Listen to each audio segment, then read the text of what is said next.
everyone. I'd like to call the meeting to order for the Sarnia Police Service Board for Thursday, October 30th. Welcome. It feels like it's been a while since we have met. That's because we suspended our September meeting. So good to see everyone again. Welcome to members of the community that might be watching online, including the media, our staff, and my esteemed colleagues. I just want to announce that one of our board members, Charlene Sebastian, did submit her resignation. She indicated that she enjoyed being on the board, but she felt that work and family commitments did not allow her to continue. So I just want to publicly thank her for her service over these past 2 3/4 years.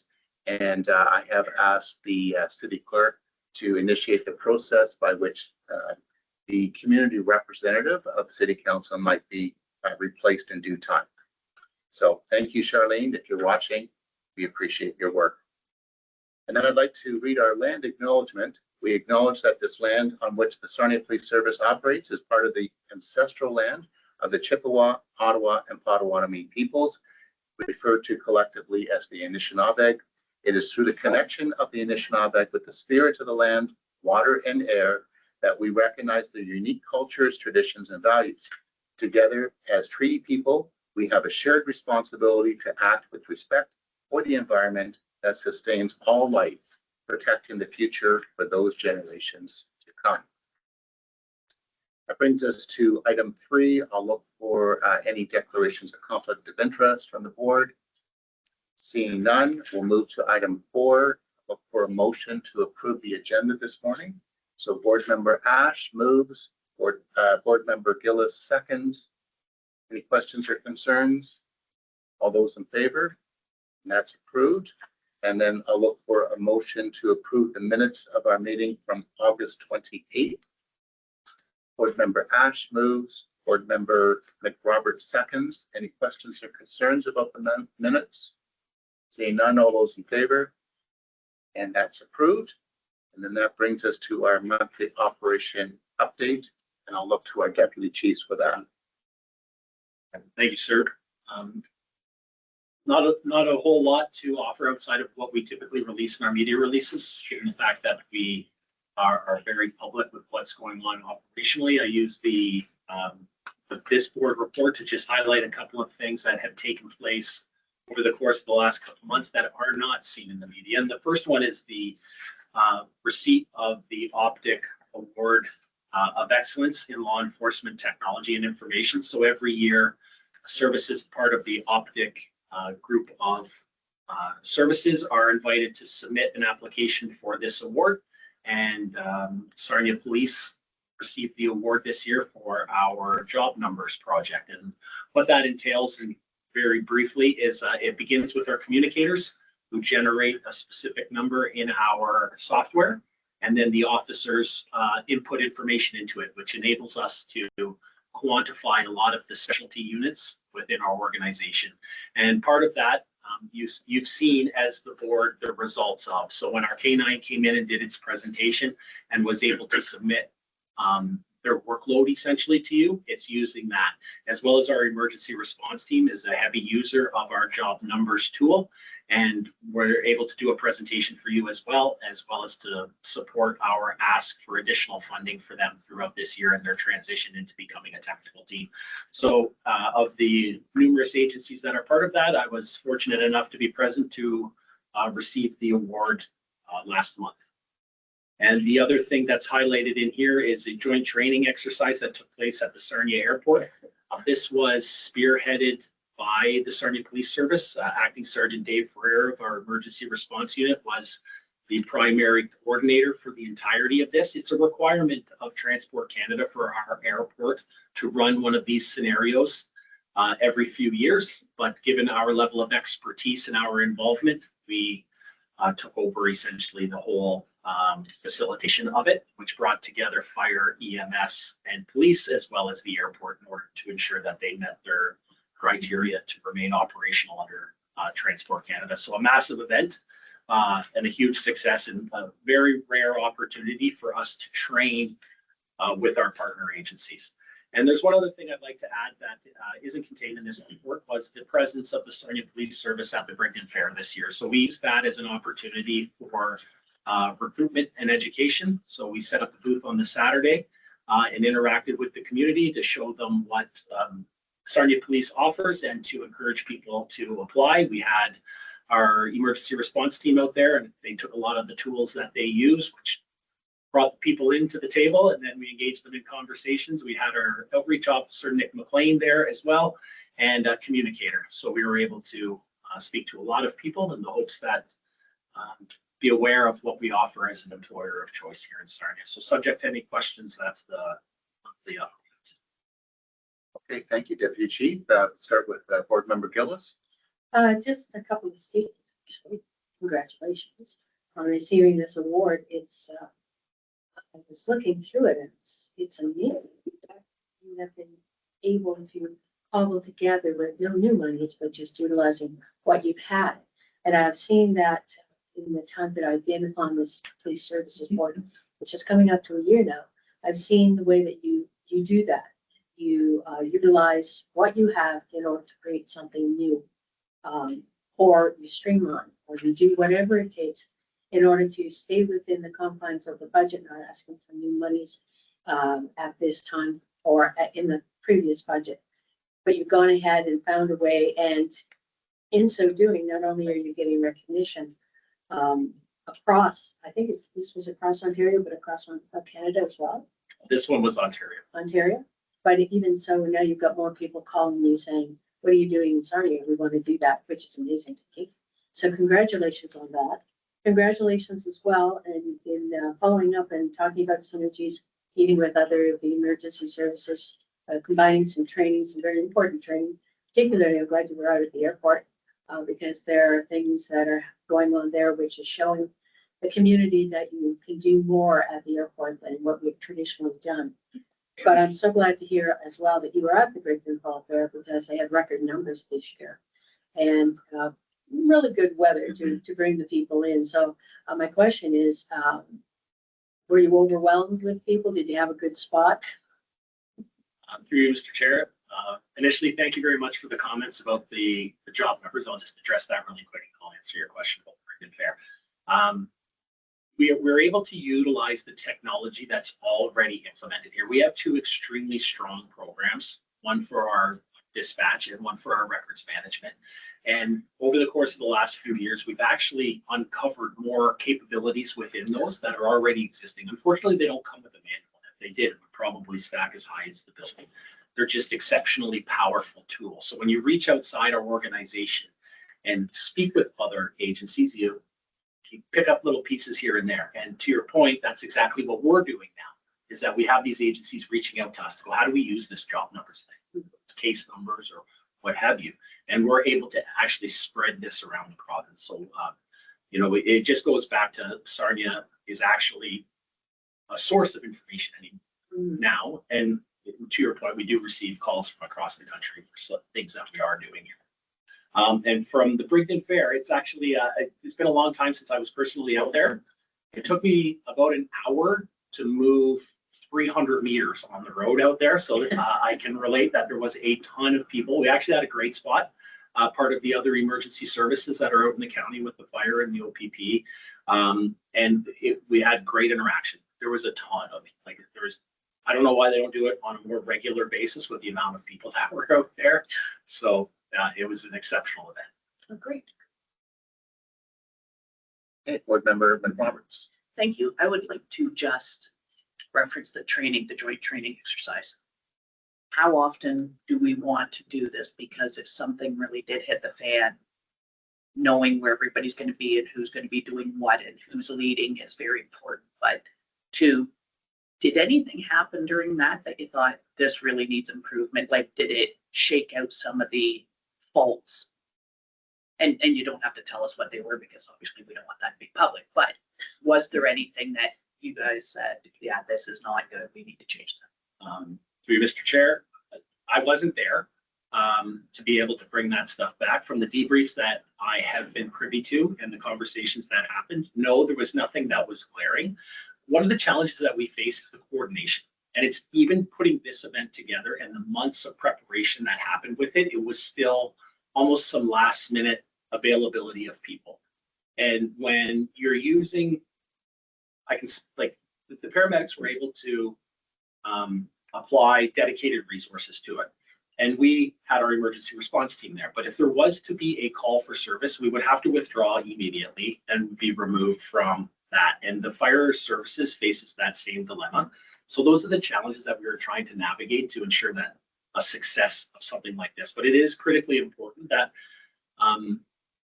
at times we have this kind of training. I don't think that it's required on a ongoing regular basis. I think that the intervals that we do it is sufficient enough for that unified command to come together and to be able to resolve a situation like that. One more follow-up, I think. Yes. Does anyone from the city show up for this? Because I mean, like we've learned when a senior's home was having difficulties, we needed to evacuate people. Like, do they have numbers they can call bus drivers that are going to come in? And do we have any link with somebody from the city being at one of these events? I'm not aware of them being involved in this event, but I can tell you operationally that they respond great, like they're great. Operationally, we use the buses again, I want to say maybe 2 weeks ago, where we realized that there was an evacuation that needed to take place with respect to a fire in an apartment, and the buses were there immediately. So the city does a great job in responding. So I have no doubt that when we call them, they're going to be able to respond. So if they weren't used in this situation here, because the criteria of this did not require the city response, single plane that crashes, we didn't need the buses or anything like that, or any city assets, but they are great. They respond in a timely fashion every single time. Thank you. Any other questions or comments? I'll extend my congratulations to Deputy Chief.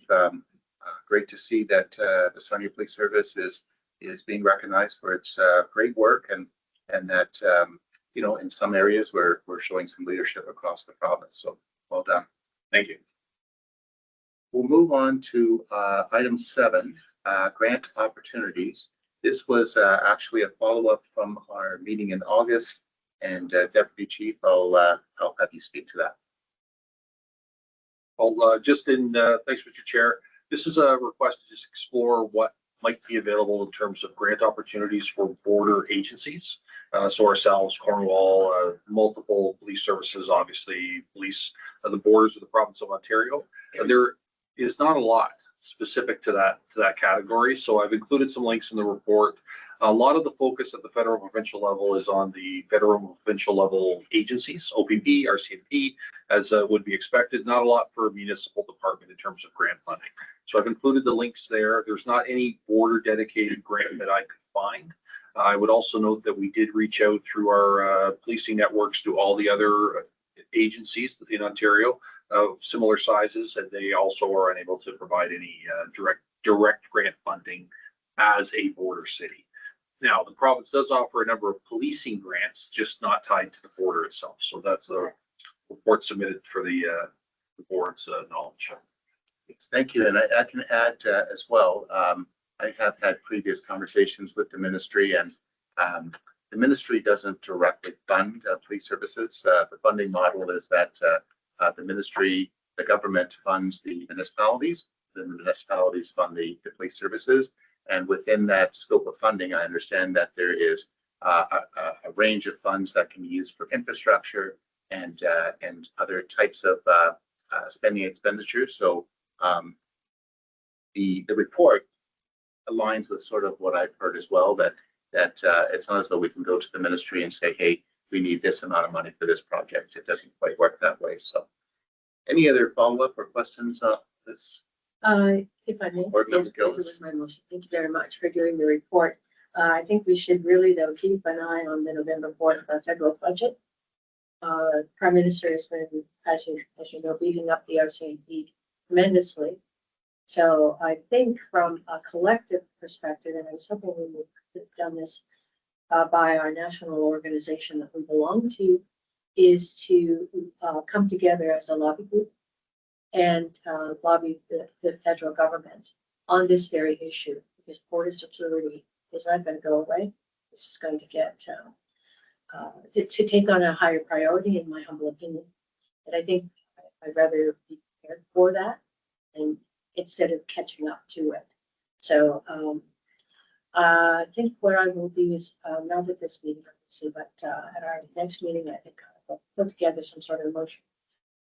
Once we know what the budget actually says, and start that process so that whatever we ask, we will circulate it to all the other border communities across the country. And as a collective, see what we can do and go forward to get some much needed funding for the role that we play in the border. I think that's important. Thank you, Board Member Gillis. And I guess I would also suggest that maybe our advocacy could also occur through the municipal council level too, because I think that, you know, there's quite a bit of clout in terms of the municipalities this issue. So, okay, thank you for that. And now we get a presentation from our impact team. And Chief, I'll turn to you if you want to introduce them. Thanks, Mr. Chair. I'd like to introduce our impact team. They're going to give you a little bit of an update. I know Impact's been around for a couple of years now. Jocelyn and John are, you know, OGs as far as that goes. And Jordan's just started with the team as well. So they do a tremendous amount of work. I'm not going to speak for them because their work speaks for itself. And with that, I'll turn it over to John, Jocelyn, and Jordan. James. JT.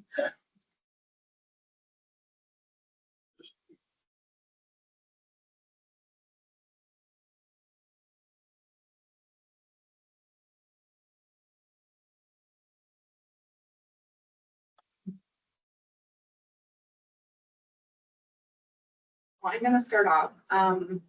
We do have a Sergeant Fritz, who's continuing on vacation this week.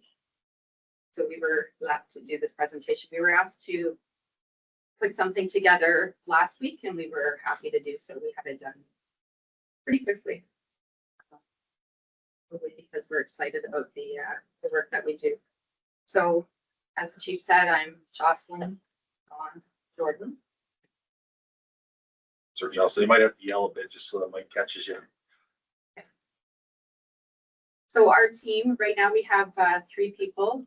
We have a sergeant and us 3 constables. IMPACT stands for Integrated Mobile Policing and Community. So we work with individuals who are homeless, have mental health issues and addictions as well. The goal of the IMPACT team is to assist some of our homeless in connecting them with community partners. Get into the community partners later that we connect with them. We're recognizable by our royal blue shirts. As well, our truck has a royal blue stripe on it, so it does set us apart from general patrol. It has gotten to a point where if we are out, most of the time when people see police, they run the other way, but we have people coming towards us just because they do know that we are there to help them.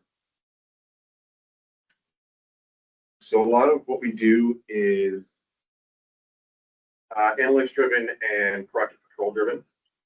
So with our analytics, we track impact occurrences, things like our focus patrols, known encampments that we get reported to us, or just general call for service, usually from individuals on properties. Our analytics tool tracks the event, the location, and the individuals that are associated with the occurrence. We complete the details of the occurrence, which we'll get into shortly, using multiple different variables to capture the totality of the instance. We then complete the analytics for calls completed by both ourselves and also general patrol officers that may come into contact with individuals experiencing homelessness. When it comes to our proactive patrols, we usually go to areas where we know are problem areas for individuals to congregate, along with checking on past encampments to ensure they don't check them themselves.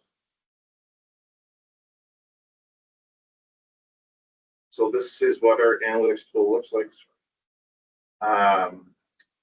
With the analytics tool, it gives us all the details of what type of call for service it was, the occurrence number, who's associated to the occurrence, the address, and if any arrests or charges were laid. So when you open the first tab for the event, there's a bunch of fill in the blanks depending on what happened with the call. So our involved partners, whether it's the local shelters, outreach teams, that type of thing. If charges are laid, or just general comments that pertain to that specific occurrence, and any type of feedback that we get.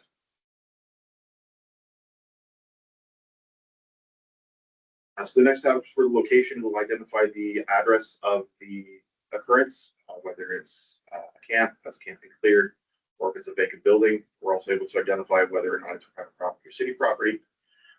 If an area doesn't have a set address, we use an app called What 3 Words, and what it is it gives every spot of the globe a 10 by 10 foot box, 3 specific words, so you can pinpoint the exact location. So if we're out in the bush and we find an encampment, we'll use What 3 Words, get those 3 words, plug them into here, and then they can be mapped so we know where all these encampments are. So the next one is the persons tab. So anyone associated to the occurrence that we go on, we can then identify whether they're homeless, if they're suffering from mental health issues, or if they have addictions. If they do have addictions, we're able to put in a box there what type of addiction it is, any type of drug, alcohol, etc. What kind of referrals we give them. So it's a drop-down box, whether it's shelter services, the CHIC team, outreach team. With the referrals, we then can do a slide box to determine if they actually accept our services or not. And we also offer street services like food and water. And then if they're a resident of Sarnia, Atlantic County.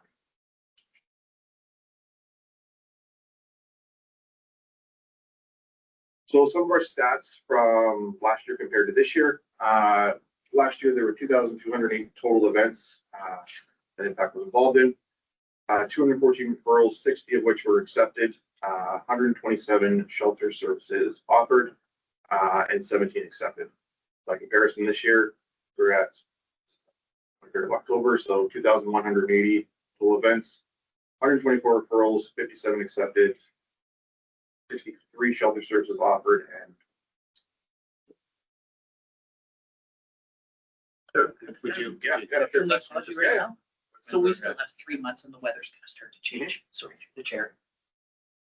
Do you think these numbers are gonna go up because of the weather, or has something changed from last year to this year in your contacts, or are these folks somewhere?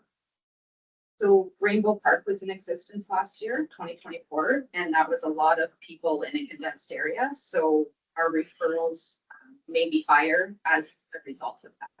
But we still have many so I mean, we still have encampments, it's still a thing, right? Yes, So do we think, like, if they're just because they've broken up into groups, that's why you're getting less calls, because it's not as surrounded by neighborhoods maybe, and the people calling for the assistance? yes, maybe less people seeing the individuals.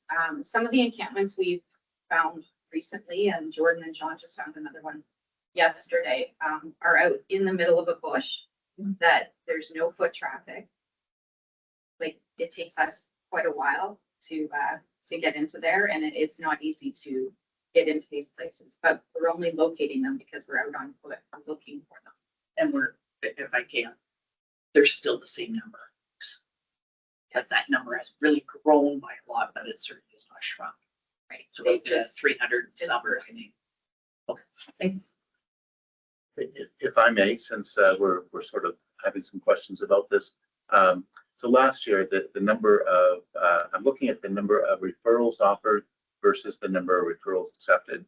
And last year, less than 10% were accepted. And I think perhaps that was a function of the fact that, we had people living in Rainbow Park at that time. And maybe there was a little bit more resistance to accepting shelter services. But even this year, like it seems to me that the percentage of shelter services accepted is quite low. can you give me some insight in terms of, like, when you have these conversations with people, what are some of the, like, are there barriers for them to receive shelter services? Is that what's happening? Or Yeah, a lot of times we run into these folks and we offer the services.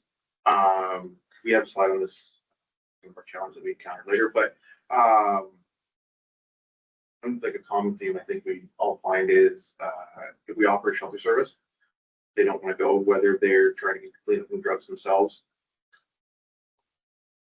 Basically, on that, or having things stolen, shelter, assaulted. Those are the three main complaints we get from why people don't want to go to shelter. Like you were saying, it's the same few over and over again. A lot of them have a lot of belongings as well, and they can only bring so much with them. And that's all they have. Like, that's their entire life, right? So they just want to stay out where they can keep everything that they have. The shelters won't accept them to storage, all that stuff, like they're allowed few bags and some personal items. Some of them have bins that they can put at the foot of their bed so they can fill those up. But there's other individuals that have shopping carts, plus shopping carts at times that they want to keep. It's their prized possessions, but because the shelters don't have the room either. They don't have the room for all that stuff as well. So.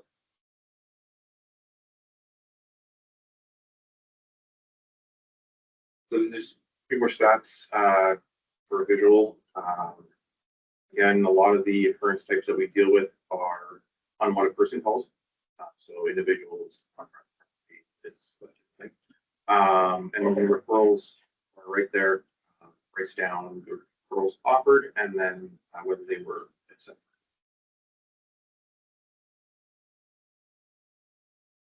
So this is a map of all the encampments that have been located from January until present date. Some of them are still active and some of them have been cleaned out. what board member? What makes an encampment? Is there a certain number or is it just if one tent's there, it's an encampment? Yeah, it's just the presence of somebody basically staking a tent. It can be one tent. Sometimes people have a few tents, one for their belongings, and another one for them to live in. But then again, we've had little communities out there in the middle of the bush as well. And we'll show you some pictures of what we've had in the past as well. It's very eclectic. Just something that you don't actually see, kind of like in the movies sometimes. So. These are the different partners that we work with throughout the city. Sarnia City bylaw, we have a great working relationship with them. We have each other on speed dial most of the time. Lambton Shared Services, so if we're dealing with somebody that's on OW or ODSP, we can help the homeless that we're dealing with get connected with them. Sarnia Probation and Parole. We will often receive emails from probation looking for certain clients of theirs that they haven't seen in a while. They've missed an appointment possibly, and they ask if we have seen them and if we can assist in getting them to probation so that they can check in. You know, most of the people we deal with don't have phones, they don't have calendars, they don't know what day of the week it is. They don't have a watch, so they don't know what time it is, which is part of the reason why they do miss appointments. And we're just going to interrupt there. Like even yesterday, we got a call. We're on the road. Someone had a traffic stop. Somebody on the side of the road came up to them and said, "Hey, I've got an issue." They called us. Person said, "I think I missed my probation." So we call. We say, "Hey, we have this person here," and they still come in, and we'll drive them there. It helps kind of avoid that backlog that will happen potentially with breaches and such. So we're trying to work with them to make their life better. If they work with us, we help them and vice versa. And it's been pretty successful. And like I said, they approach us now. We're not simply having to hunt them down all the time. So, sorry. Great. Just to elaborate on John's, what John said, Jordan and I once had a call from the overflow shelter. Somebody was there, knew that they had an outstanding warrant for them for missing cord. They asked if the impact team could go and arrest them and deal with the warrant, right? So that they weren't walking the streets looking over their shoulders all the time, waiting for general patrol to come and pick them up. So Jordan and I did that. He was very happy. Again, it's all about building relationships and the Good Shepherd Lodge, the Overflow Shelter, River City Vineyard, the Inn of the Good Shepherd, County Plampton Outreach Team, Ministry of Transportation. We've been dealing with a lot more just because a lot of their property borders with ours. So we're trying to figure out whose property and encampment is on. We have been dealing with them, the CHIC team as well. Challenges, difficulty in locating encampment. So when we first started, Rainbow Park, there were open areas and such, but as we progressed and we're able to control things better, obviously things cleaned up and they realized that we have to be more secluded. So now they're finding some different places to be that are hard to find. The one we found yesterday was only because we went to an encampment and we were dealing with that. And then on our way back, Jordan opened his eyes and he looked over and he saw a big white tent there, just peeking through the bushes. Now that the leaves are coming down, we can see some of them as well. So we dealt with that. Bylaw was with us and we're working with them. We contacted Outreach to come and help them get a place to hopefully go to. We'll see how that works out. Cleanup efforts, we don't always necessarily clean up ourselves. Bylaw will do that, or they'll get in a company to come in if it's a major mess. I know it's been expensive, but if we don't clean it up, it will attract people back again. So that's part of it. Relocation of individuals, we've gone over it, so I won't beat it too badly. It's everything from the fact that they're not allowed to obviously use drugs in the facilities. They don't get along with people. Some people don't want to be with people. They just want to be by themselves. And there's rules at the shelters that they don't necessarily always want to follow. And it's hard. It's hard, especially with addictions and mental health. It's hard. Damage to property. We deal with that frequently. Everything from, you'll see some fires to back in the bush where we were, they turned on a fire hydrant and flooded the area. So they had to shut the fire hydrants down like from below so they can't access them. They flooded the area. I don't know if they were trying to build a swimming pool. I do not know, but that's what happened there. Fences. So especially when we're accessing MTO property, they'll cut, like say back on Willdale, they cut the fence, go through, they repair it, they cut the fence, they go through. It's a continuous battle. Rainbow Park, that whole back fence, I believe, has been replaced since. That was like shredded up. There were caveats all through there. And it just tells you that right now, because of the warm weather, it's been okay, even though the shelters have been fairly full, but that gives you an idea. There's 20 male beds and 14 female beds at the Good Shepherd Lodge. Keep in mind, if they're couples, they can't stay together.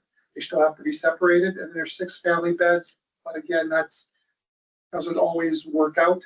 Overflow has 35 male beds. River City has 53 male beds, 16 female beds. And you cannot, not necessarily sober in the sense of alcohol, but they can't have certain drugs in their system on board because they do test there. I think it's a urine test, and fentanyl, meth, those things. But other alcohol and marijuana, I believe, is accepted. With challenges, we also have successes too. Along with probation, we assisted with getting an individual into the Thunder Women's Healing Lodge in Toronto. They have since decided to, I think they were there almost a year and then since decided to stay in Toronto. I think has kind of fallen off the wagon a little bit here and there, but always there seems to be getting. Yeah, we're in touch with the mother there, and she'll actually call us if she needs help or something, some advice. So we still work with the families as well. The second individual, both of them have given me permission to use their names. So it's Michelle McKelvey and Cassandra McKelvey. So Cassandra had her partner die due to an overdose at Rainbow. And within like the few months after that, she had said to John and I, like, if I don't get out of Sarnia, I'm gonna die too. Like, she just knew it. So we had been in contact with her mom over the last few months before that. And the day that she was ready to go home, we had to come up with a plan the day before, because we had tried before, we'd agree on a certain spot and then she wouldn't be there. We would go together. So she obviously didn't have a phone or anything. So she had said that she was going to stay in one of the pavilions down at Centennial overnight. And that was actually another constable, Nick Blaine, and I met her in the morning. And when we showed up there and she was actually there, we were quite relieved, surprised. There's a whole lot of emotions there. So her mom had said that she was willing to take her in. Her mom as well had addiction issues, but she had been clean for 6 years. And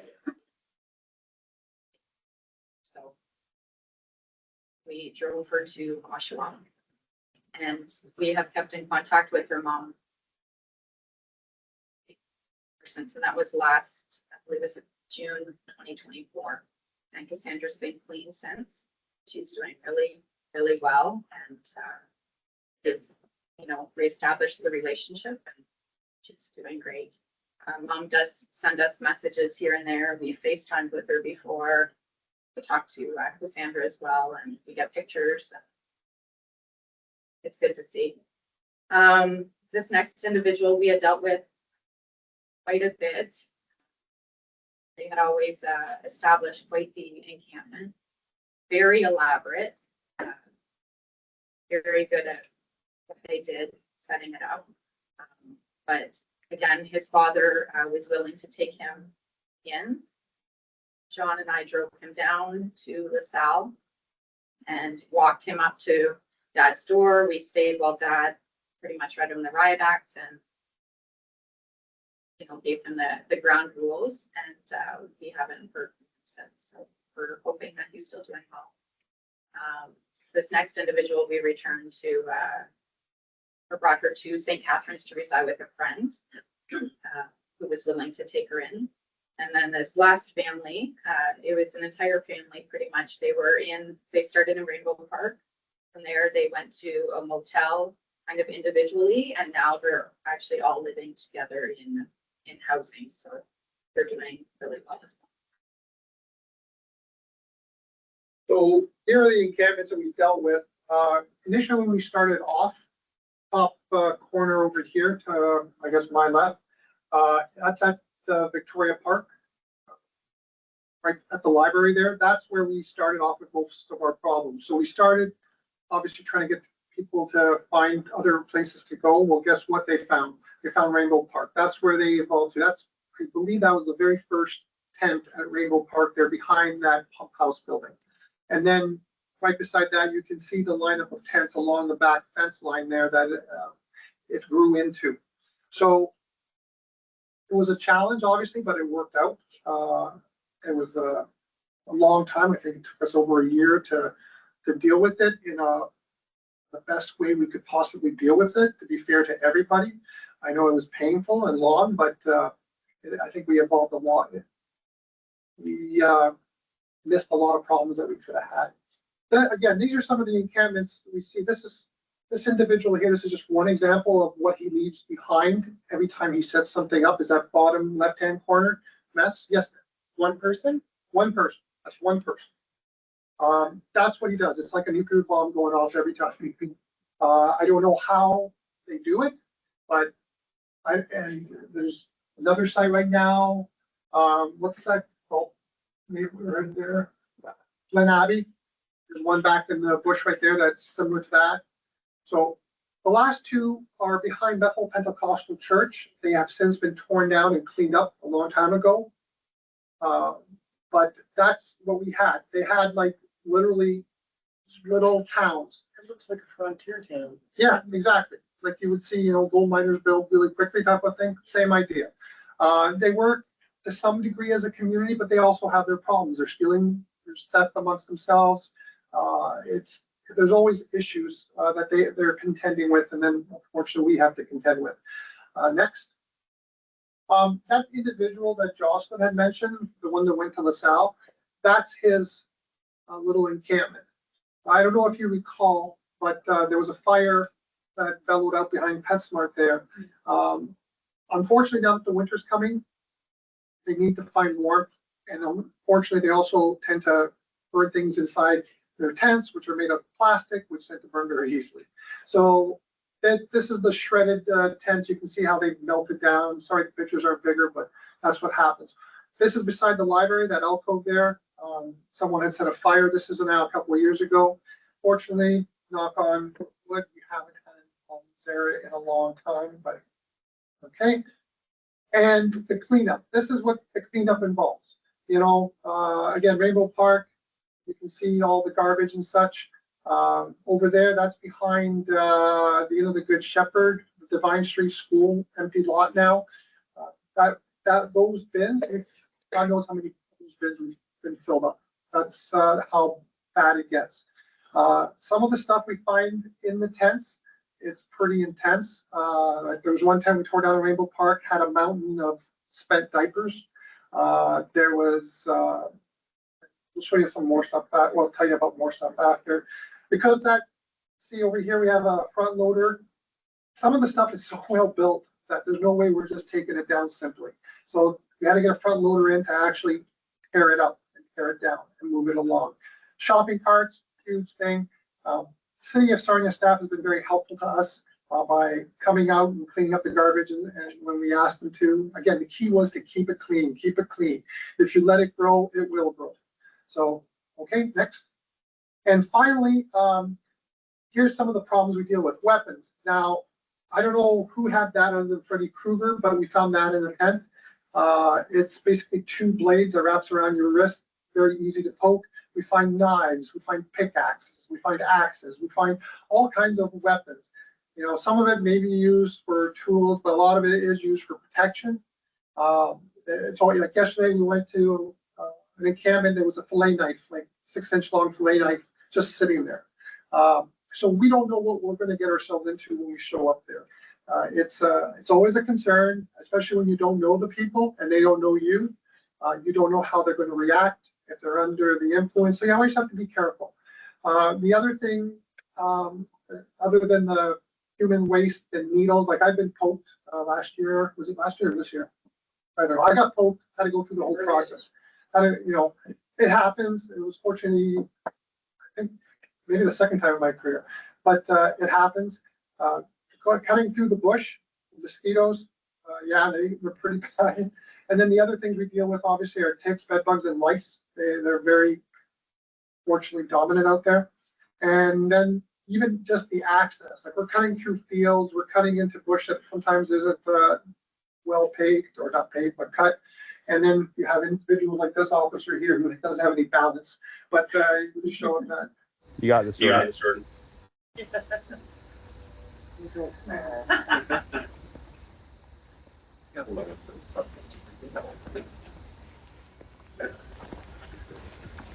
Oh, sweet Jesus.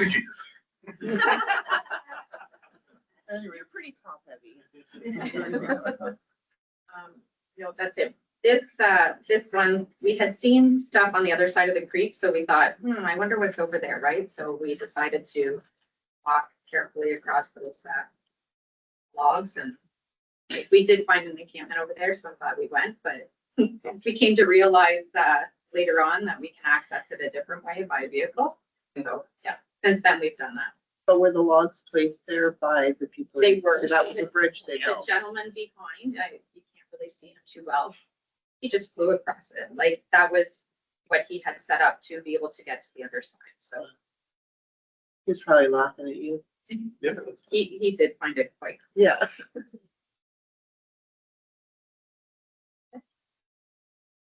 Thank you very much. I'm sure there's going to be some questions or comments. I know I have some, but I'll just look to the board first if they want to say anything. Vice Chair Ash. Not necessarily a question, just a comment. Good job. Like the fact that they're approaching you now, which I'm sure is not the case in the very beginning when you guys started this project, that shows the dedication that you all exert to it and the compassion. So well done. Yes, Chief. I just want to also say, like, the great work that Impact's done, we don't often get to share that. So thank you for coming in, and especially the success stories, because there's always a lot of, negativity, which brings a lot of misperception, and they've really done a great job highlighting what's gone on. And I'm gonna, I'll use the phrase that this is the right response in terms of a police service. Like, we take all these multifaceted issues, and this particular specialized team, which the board supported in 2022, back when we weren't quite sure if we needed in the future. Had we not had Impact over the last few years, I think as a city, we'd be in big trouble. So this is the type of stuff I think that we're, as an organization, we're looking future facing with a lot of these particular issues and anticipating some of the challenges that are coming, and Impact is a perfect example of that. But I would also emphasize that the presence of police officers, the fact that they are police officers, have also been able to resolve some issues which you've heard directly, whether it's a warrant, whether it's presence of weapons, different drug substances, the ability to provide different resources. Like, they have unique and specific capabilities that aren't provided by, if we got rid of them or replaced them with say a social worker team, it would be totally different. So this is some of the misinformation that's out there by, certain individuals with agendas, which is fine. They're entitled to their opinions, uninformed or otherwise. But this is the reality of what our officers deal with. This is the reality of the level of service they provide in partnership with the other agencies. So I just thank you. They're doing a great job. I'm pleased that we can share this with everyone today. Board Member Roberts. Thank you. Because I see you guys out all the time doing your thing. But it's fair to say, even if you offer the lodge, they get to the lodge, we know they're coming back, they're just gonna find a new spot. But I believe your team is making sure people are not really just capping out on the drugs, right? They know somebody's coming to check on them. That's kind of the step one. And then when the hard hub starts, you're literally managing 300 people until all of these new situations are going to present themselves, and hopefully they'll go to that, and that will be the step. You're not here to stop anybody from taking drugs. You're just mitigating everything, and we didn't have anybody doing that. And like you said, Chief, when the county said there were only 23 people 3 years ago that were living rough, 300 and something, I think it's under 320, you're literally looking after handling these people, and their social workers are looking after the money and that type, but you're looking after 300 people specifically that are on drugs and mental health and all of that, knowing that cycle is just going to continue. It's just, where can I find you now? Because imagine being by yourself, you're addicted, you can't get off of it, you're by yourself, UOD, and nobody's ever going to find you because you're in the wrong place. Or freeze to death, right? So until we can get them the real help, then it's their job to do the work. But I mean, you're carrying it all. So thank you very much for everything you do. Board Member Gillis. Thank you. I really appreciate the fact that you've come and you've done this presentation and included everything that you've done. And how you not only worked within the constraints that we have this in the city, but have gone outside the city to find and do that extra walk and work with families outside of our community to make sure that you found some stability for these individuals. And it certainly demonstrates to me that it shows the evolving role of the police service, not just our police service, but right across the country and I dare say everywhere in the world. But we haven't kept up with our recognition of how much this costs. And it doesn't reflect on the money that we receive. We receive as much money as we can from the city, and I would also say from the county, but there's a broader mechanism, a broader funding mechanism via the province that isn't recognizing what our police services are doing. We see the OPP and the municipalities that they are involved with are now getting subsidized. And yet our municipalities aren't. And we are the ones who take the lion's share of that burden. And the success that you've had, you've demonstrated it time and time again, day after day. But coming and doing a report like this just reemphasizes that. So I want to thank you, but I also want to recognize that the administration has recognized that policing is evolving. And it's not going the way of let's all sit around and have a kumbaya moment. It's much more complicated than that. And our first priority as board is to make sure that we protect our officers when they're in the field. And we make sure that our administration have the tools that they need in order to do the work that has been basically put on them as a result of the economic circumstances in our community and every community in Canada, I dare say. So we're, again, coming back to what the deputy chief was talking about, doing more with less, demonstrating what we can do, but there's only so much you can do. And I applaud you for taking those active steps, but also taking those steps, knowing what you're going, you know what you're going into now. Before you weren't exactly sure what you were going to go into. But you have to be even better prepared now, because as that escalates, so does other things, right? So thank you very much. I mean, you don't know what you're going into every day that you come to work. And I don't think people really realize how difficult the job you do. And someone, I think it was you, Deputy Chief, said that it was a vocation. Or someone else in service said, policing is a vocation. It's not a job. And that certainly hasn't changed. It is a vocation, and it takes dedicated people to want to do this job and have an ability to stay with this job. So thank you very much. So thank you for the sentiments that have been expressed by the board members, by the chief. I agree with them, and I just add a couple of my own comments. I found the presentation very moving. I really appreciate seeing the compassionate side of the police service. I think sometimes there's a perception that that the police are not necessarily always compassionate, but you've really demonstrated that in the way that you've talked about the people that you work with. You've really expressed dignity for them as humans and really wanting to support and help them. So I appreciate that. I also want to say that I think we want to underscore that the work that you do is also potentially dangerous. And, you know, as just to echo the chief, when we talk about, you know, potential agencies that could be doing this work, and they probably should be doing some of that work as well, but there's a dangerous component too, and I think it's well placed within policing. So really think that this has been tremendous over the, and especially with the, who would have anticipated the rise of encampments that we've seen. So thank you for your work. Thank you for your presentation. All right, so that brings us to the, more or less, to the end of our open meeting. We have our open forum. Are there any items that people would like to raise at this particular point? Board Member Gillis? Well, just one thing, and it's coming back to a very extensive explanation that the Deputy Chief gave us, I think, in our last meeting, which was missed.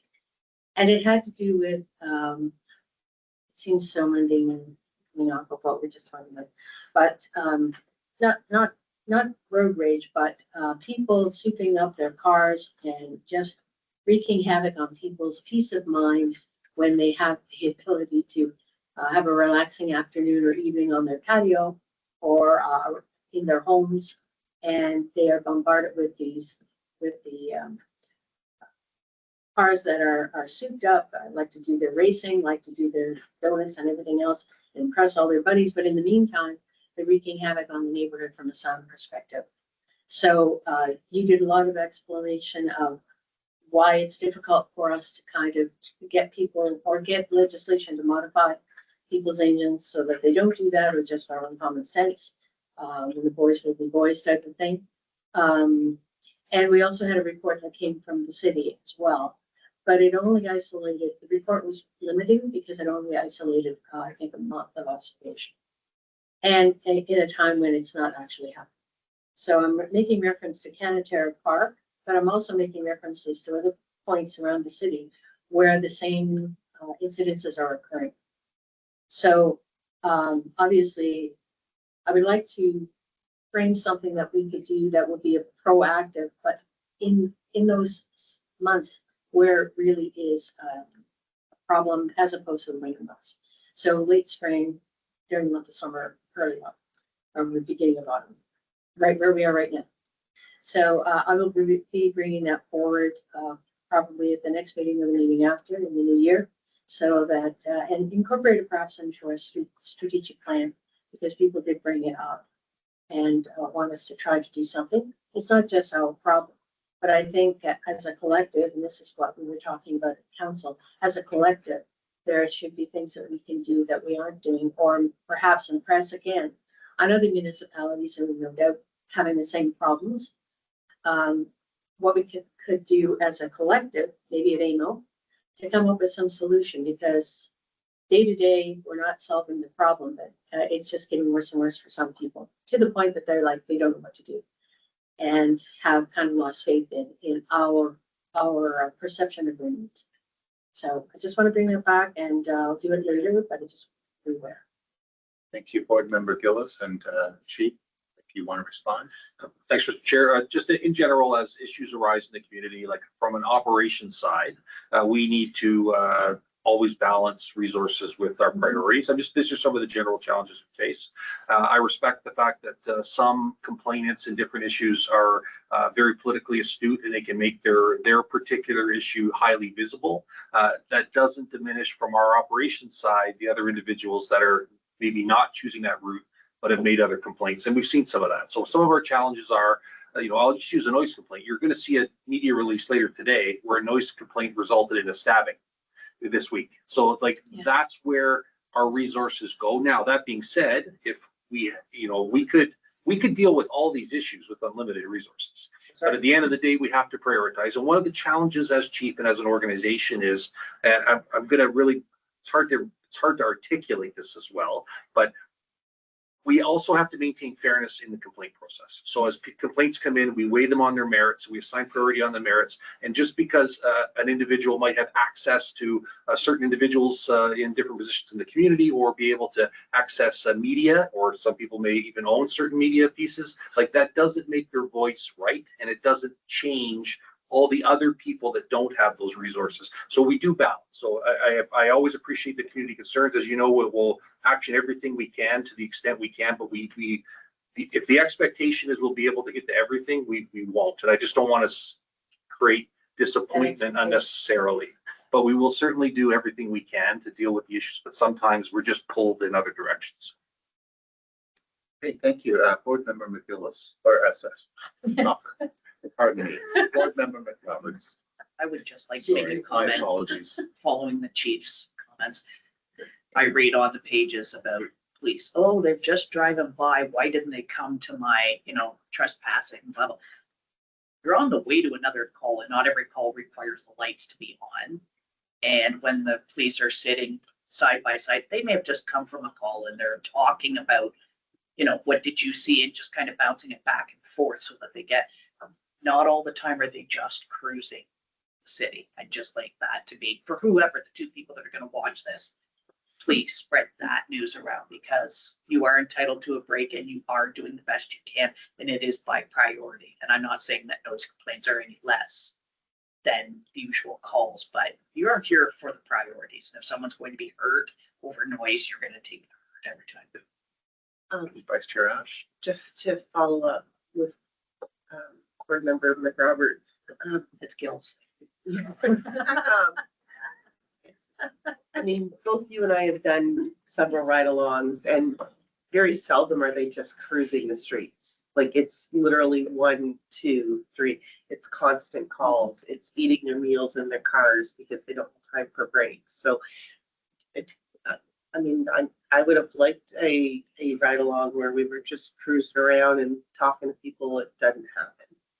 So Certainly an intensity to the work. in the city, it doesn't anyways. All right, well, thank you, everyone. We'll move on to item 10. So I'll just let people know that we did receive an advisory from the Inspectorate of Policing on board meeting practices. And one of the practices they recommended was that when we go into closed session, that we are specific about the reasons why we're going into closed session and that we actually reference the legislation. So that will be our practice moving forward. So as we go to closed session under the CSPA section 44, subsection 2, there's 3 points. Personal matters about an identifiable individual, including members of the police service or any other employees of the board. Secondly, labor relations or employee negotiations. And thirdly, a position plan, procedure, criteria, or instruction to be applied to any negotiations carried on or to be carried on by or on behalf of the board. So those are our reasons for going to closed session. And so I'll ask for a motion to go to close. So Vice Chair Ash and Board Member Gillis, all those in favor? Okay, so we're adjourned. We'll take a 5-minute break or so, and then we'll start our closed session.